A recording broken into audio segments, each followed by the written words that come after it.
Oi, tudo bem? A moral da Odisseia. O que temos aqui de importante na questão da moral, neste grande poema épico de Homero? A grande novidade reside em que o homem, na Odisseia, pode merecer a proteção divina. Esta não é mais dispensada às cegas, ela é concedida aos bons.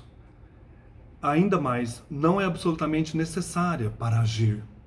Todas as dificuldades que atormentam Ulisses durante 10 anos, parece que o herói as resolveu sozinho, com suas próprias qualidades humanas, com sua coragem e prudência. Os deuses só parecem intervir para precipitá-lo no abismo de que ele consegue escapar. Por conseguinte, há uma certa exaltação do homem, a qual continua e desenvolve aquele processo que já foi notado na Odisseia, ou na Ilíada. Ulisses, entretanto, mostra-se sempre respeitoso dos deuses, virtuoso, e isto é para não se desprezar. Por seu lado, Telêmaco é um rapaz bom, e isso basta para atrair-lhe o favor dos deuses e toda a proteção de que ele é objeto. Os deuses da Odisseia estão atentos aos homens, à sua conduta. É certo que Poseidon persegue Ulisses com sua cólera. Aí existe uma vingança. E de novo um aspecto dos deuses da Ilíada. Mas o sacudidor do solo, Poseidon, sabe também que sua vingança terá fim, e nada reclamará quando Ulisses lhe escapar. E assim revela uma certa submissão ao destino que se impõe, tanto aos deuses como aos homens. Quanto ao castigo, tanto é obra dos deuses, como consequências inevitáveis dos erros, como se eles tivessem em si próprios uma força íntima que provoca a punição. Ulisses vai dizer a Euricleia, a ama fiel: é uma impiedade triunfar sobre os mortos. Esses o que os matou. Foi o destino dos deuses e seus crimes. Foi sua loucura que lhes causou sorte vergonhosa. Esse destino ele comanda a vida dos mortais. O próprio Zeus proclama essa responsabilidade humana. Ah, miséria, a nós deuses os homens nos acusam, pois de nós eles afirmam que todo o mal provém, mas são eles próprios que por sua tolice sofrem dores, além do seu destino. Isso está lá no canto 1. Zeus conversando com Atenas, ele diz isso, né? Os homens nos culpam pelos males que lhes advêm, mas são eles mesmos que nos seus desatinos provocam essas tragédias. Não somente eles agravam sua sorte infeliz, mas ainda podem provocar esse castigo. E é de novo Zeus que afirma, ainda no canto 1 da Odisseia: por causa de sua própria tolice eles pereceram. Os loucos que do sol, filho do alto, comeram os bois. Então ele lhes suprimiu o dia da volta. Então eles comeram os bois do sol hiperônico e foram privados da volta. Se os seres são bons como Ulisses, Penélope, Telêmaco, a divindade está do seu lado. Eumeu é o hospedeiro perfeito, o servidor fiel, nenhum mal pode advir-lhe. Ao contrário, os deuses encarniçam-se contra os maus para perdê-los, atrair-lhes o castigo, tais como os pretendentes e as servas de Ulisses, cujo único delito fora o de terem se unido com os pretendentes, ou aos pretendentes. Os deuses da Ilíada não tinham tal severidade. A Odisseia introduz, pois, uma ideia de mérito e demérito, de bem e mal que provocam a intervenção dos deuses. Guardiães da moral, os deuses submetem os que amam à grande prova, mas afinal eles os recompensam. As pretensões moralizantes não falham. Aqui um trecho da Odisseia, canto 22. Para que saibas em teu coração e digas aos outros que ao crime é preferível a virtude. Então é importante você ser virtuoso. E a exclamação do velho Laerte proclama a fé na justiça dos deuses. Aqui no canto 24 da Odisseia. Zeus Pai, certamente vives ainda no grande Olimpo, se é verdade que os pretendentes de sua loucura impiedosa receberam castigo.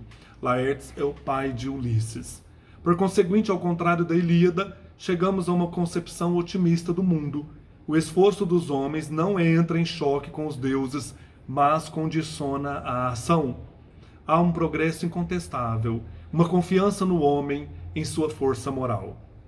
Quanto à morte, se muitas vezes é considerada o castigo dos deuses, seu caráter continua o mesmo: as almas, cabeças sem força, num lugar sem doçura, vivem como sombras, sem reconhecer os vivos, precipitando-se no sangue dos sacrifícios para adquirir alguma força efêmera. Nessas condições, a concepção da morte em si continua igual à da Ilíada. É a descoberta da morte e do mundo homérico. Então é interessante, Ulisses faz uma visita ao Hades, e ali eles permanecem, tal como na Ilíada, esse reino dos mortos, né, das sombras, ali eles são inativos, ou estão inativos. Em contradição com esse pessimismo diante da sorte das almas depois da morte, a intervenção contínua da divindade nas vidas humanas, intervenção, por assim dizer, milagrosa e que não se embaraça com nenhum obstáculo, não é também uma prova do otimismo da Odisseia? Ou pelo menos não contribui para essa impressão? O herói paciente que é Ulisses, assim como o herói em potencial que é Telêmaco, podem esperar tudo dos deuses, pois são bons, e afinal essa bondade há de atrair a intercessão divina. Por fim, a Odisseia é o poema da vida familiar. Canta as virtudes não só dos heróis na guerra, mas também dos heróis na vida cotidiana.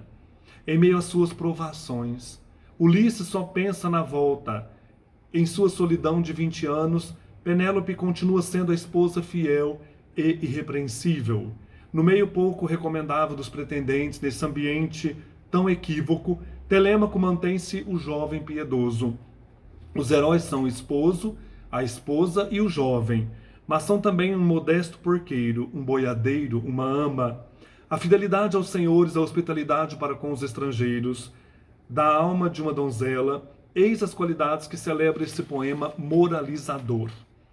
Considerando então que já vimos a teologia, a moral e o maravilhoso na Ilíada e na Odisseia, e apesar das divergências, nós podemos chegar a uma conclusão idêntica, embora servindo-se da tradição épica em que o poeta tratou seu assunto, de tal maneira que deu uma espécie de explicação à vida dos homens, os deuses, sem cessar, estavam a intervir na vida humana. Homero tentou penetrar no mistério do conhecimento e da vontade, e também particularmente na Ilíada, do acaso e do inexplicável. É uma solução conforme com a medida do homem. Na Odisseia é principalmente o homem que age, e os deuses não ficam indiferentes à sua ação, auxiliando-na com todas as forças, se ela é orientada para o bem. Há como que um progresso. Homero tenta entender, trazer uma resposta sobre a vida humana, a intervenção dos deuses na vida. Na Odisseia é principalmente o homem que age, e os deuses não ficam indiferentes à sua ação, auxiliando-o com todas as suas forças, se ela então é orientada para o bem. Se a virtude do homem é orientada para o próximo. Na Ilíada é o homem sofredor, miserável, mas capaz de grandes ações, grande devotamento, belas virtudes. É certo que o auxílio dos deuses, mas sem que o mérito pessoal possa obter esse auxílio, devendo-se evitar apenas uma coisa, o descomedimento, que provoca a inveja dos deuses. Na Odisseia é o homem liberto, arrojando-se a seu fim com confiança nos deuses, que não procura abusar tanto dele, e que se ele for piedoso, o protegem com todas as tuas forças. A Odisseia é, pois, bem diferente da Ilíada nesse contexto. Mas encontra-se por vezes os mesmos processos, a mesma inspiração. Como interpretar essas concordâncias e discordâncias? Veremos então que a Odisseia foi escrita depois da Ilíada, e entre os dois poemas se pode colocar um período de cerca de 30 anos.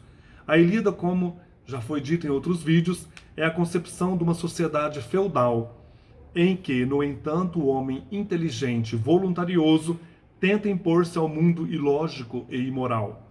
Concepção de homem ativo, cheio de ideal e desiludido diante da realidade. Ao contrário, a Odisseia marca uma volta a concepção mais serenas, uma espécie de apaziguamento. Há ainda a mesma admiração pela ação, pela energia, inteligência e vontade. Mas o poeta adquiriu mais piedade. A virtude é necessária. Ela nos concilia com os deuses, assim como a prece nos atrai à proteção deles. O poeta não procura ocultar a injustiça que dirige a sorte dos homens, tal como o infortúnio que destrói os companheiros de Ulisses. Mas é certo que alguns desses infortúnios são provocados por eles próprios. O destino pode encarniçar-lhe contra os homens, mas é possível chegar a um bom êxito. A força de piedade, confiança nos deuses, vontade e inteligência. A concepção dos deuses é muito mais calma. Não há mais essas lutas em que os deuses revelam tudo o que tem de apaixonado, desavergonhado, e em que também irrompe o ceticismo do poeta. Aqui os deuses estão prontos a proteger os seus fiéis, aqui na Ilíada, na Odisseia. É certo que as forças do mal podem abater-se sobre os homens, mas a roda gira, e desde que o destino permita a proteção divina está assegurada. Há como que uma fé, uma volta a uma crença maior num poeta que ama o homem e continua a comprazer-se com a pintura de sua alma e do seu caráter. Nesse poeta completamente amadurecido, que já sazonou na vida, ainda há um ideal de fidelidade e hospitalidade, e talvez uma tomada de posição em relação aos problemas do momento, tais como a colonização do mundo ocidental. Este poeta não é indiferente. Homero, ele observa a vida, ele constrói os seus poemas a partir das concepções vigentes, principalmente do homem nas relações com os deuses. E o destino é implacável, mas se o homem é virtuoso, recebe as recompensas. Um abraço, até mais.